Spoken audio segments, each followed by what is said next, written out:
Bismillahirrahmanirrahim.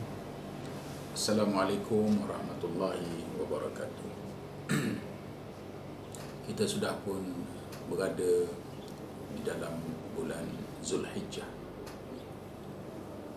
Bulan ini ialah bulan di mana umat Islam akan menunaikan rukun Islam yang kelima, iaitu menunaikan fardu haji ke Baitullahil Haram. Bagi yang akan menunaikan fardu haji, nampaknya tahun ini ditangguhkan oleh Kerajaan Arab Saudi, dan mereka yang dapat anugerah pergi ialah dalam jumlah yang telah ditentukan. Kita bercakap kepada tajuk hari ini ialah bagi yang tidak dapat tempat untuk pergi menunaikan fardu haji. Bagi yang tidak kesempatan menunaikan fardu haji, maka ada satu ibadah lagi yang telah pun dikurniakan oleh Allah Subhanahu Wa Taala kepada umat Islam, yang mengiringi haji itu dipanggil kurban. Di samping ibadah kurban itu ada lagi ibadah lain, ibadah puasa sunat. Ada lagi ibadah lain yang disebut ibadah-ibadah yang dibuat sepanjang 10 hari dalam bulan Zulhijjah ini. Kita akan bercakap mengenai korban. Korban ini ialah berasal daripada bahasa Arab yang berarti dekat, rapat. Kan kita selalu sebut kerabat dekat, kerabat dekat sangat. Jadi bila sebut korban itu, maka ianya satu ibadah yang akan mendekatkan kita dengan Allah Subhanahu Wa Taala, yang menghampirkan kita dengan Allah Subhanahu Wa Taala.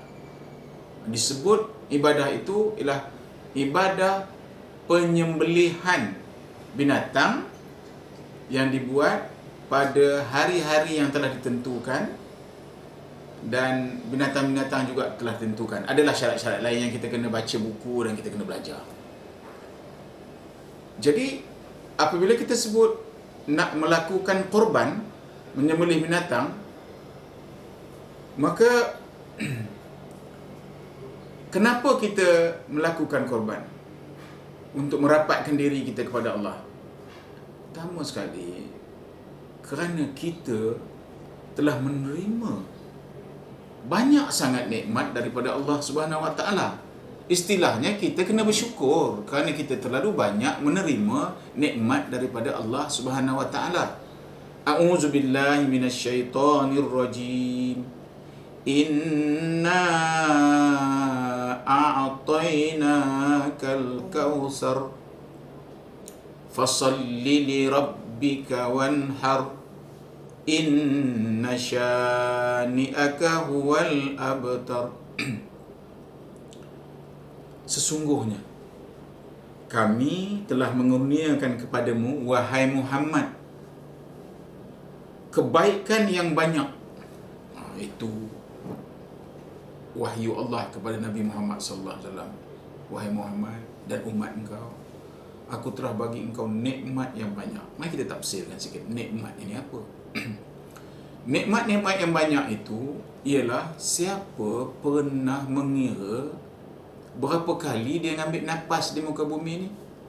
Siapa ada menerima? Ini nikmat. Pendengaran telinga dia tu. Ada orang pekak, tapi kita telinga elok mendengar. Apa je dicakap oleh orang, kita dapat memisah-misahkan. Itu suara burung, itu suara ayam, itu suara kambing, itu suara orang. Telinga ni, pernahkah kita bayar bil?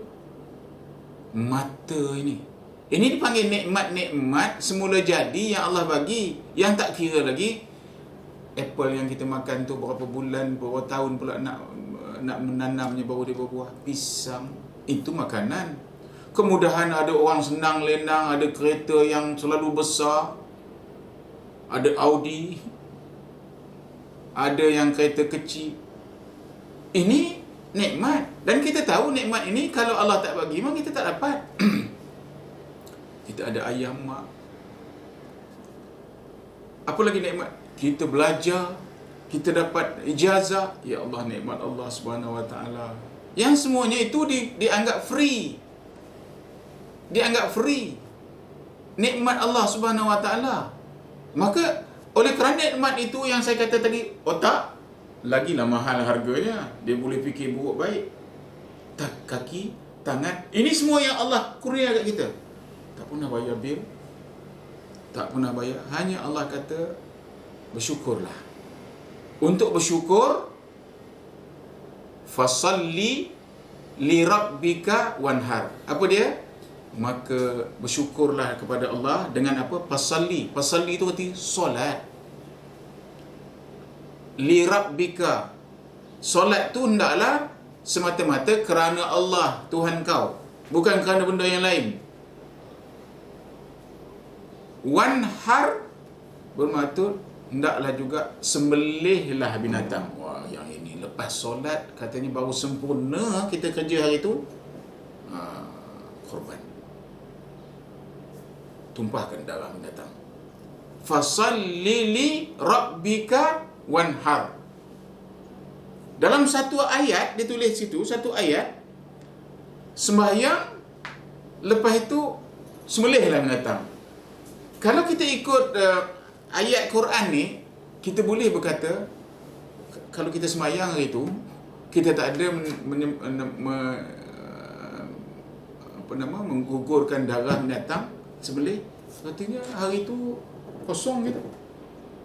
Sebab itu dia kata tadi, tanda syukur kita kepada Allah Subhanahu Wa Taala, kita dapat gaji 2,000 sebulan.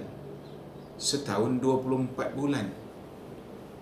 Maka sebahagian korban berharga RM299 per 24,000 setahun kan.